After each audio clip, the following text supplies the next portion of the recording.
హిందువుల తొలి పండుగగా ఖ్యాతికెక్కిన తొలి ఏకాదశి పర్వదినానికి హైందవ సంస్కృతిలో విశేష స్థానం ఉంది. ఒక ఏడాదిలో వచ్చే 24 ఏకాదశుల్లో ఆషాఢశుద్ధ ఏకాదశిని తొలి ఏకాదశిగా పిలుస్తారు. దీనికే శయన ఏకాదశి అని, హరివాసరం అని, పేలాల పండుగ అని పేరు. పురాణాలను అనుసరించి శ్రీ మహావిష్ణువు క్షీరసాగరంలో శేషతల్పం మీద శయనిస్తాడు. అలా 4 నెలల పాటు ఆయన పడుకొని అక్టోబర్ లేదా నవంబర్ నెలల్లో వచ్చే ప్రబోధిని ఏకాదశి నాడు తిరిగి మేల్కొంటాడు. ఈ 4 నెలల్ని చతుర్మాసాలుగా వ్యవహరిస్తారు. ఈ రోజు నుంచి మొదలు 4 నెలల పాటు చతుర్మాస దీక్షను ఆచరిస్తారు. ఈ 4 నెలలు స్వామివారు పాతాళ లోకంలో బలి చక్రవర్తి వద్ద ఉండి కార్తీక పౌర్ణమి నాడు తిరిగి వస్తారని పురాణ గాథ. ఉత్తరాయణం కంటే దక్షిణాయనంలో పండుగలు, పర్వదినాలు ఎక్కువగా వస్తాయి. వాతావరణంలో మార్పులు అధికంగా సంభవిస్తాయి కాబట్టి ఈ కాలంలో ఆరోగ్య పరిరక్షణ నియమాలు కూడా ఆచరించాలి. అందువల్ల ఈ కాలంలో పెద్దలు వ్రతాలు, పూజలు ఆచరించమని నిర్దేశించారు.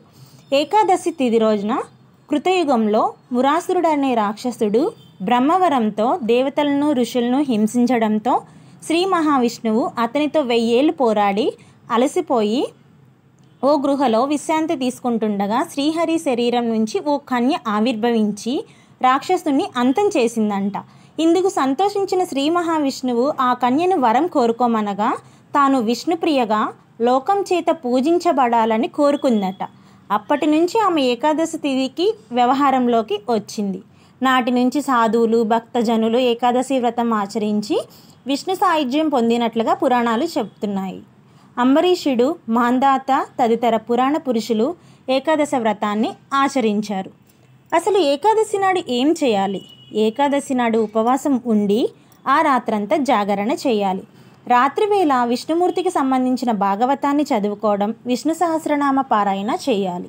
మర్నాడు ద్వాదశి రోజున దగ్గరలో ఉన్న దేవాలయానికి వెళ్ళి ఉపవాస దీక్షని విరమించాలి.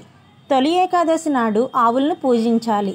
తొలి ఏకాదశి విష్ణుమూర్తికి అత్యంత ప్రీతికరమైనది కనుక ఈ రోజున దీక్షను చేస్తే విష్ణుమూర్తి అనుగ్రహం కూడా లభిస్తుంది. పేలాల పిండి విశిష్టత. తొలి ఏకాదశి నాడు పేలాల పిండిని తప్పకుండా తినాలి అంటారు. పేలాలు పితృదేవతలకు ఎంతో ఇష్టమైనవి. అందువల్ల మనకి జన్మనిచ్చిన పూర్వీకులను గుర్తు చేసుకోవడం మన బాధ్యత. అలాగే ఆరోగ్యపరమైన బయట ఉష్ణోగ్రతలకు అనుగుణంగా శరీరంలో అనేక మార్పులకు కూడా లోనవుతుంది. గ్రీష్మ ఋతువు ముగిసిన తర్వాత వర్ష ఋతువు ప్రారంభమయ్యే కాలం బట్టి శరీరానికి పేలాలు వేడిని కలుగచేస్తుంది. అందువల్ల ఈ రోజున దేవాలయాల్లో, ఇళ్ళ వద్ద పేలాల పిండిని ప్రసాదంగా పంచిపెడతారు.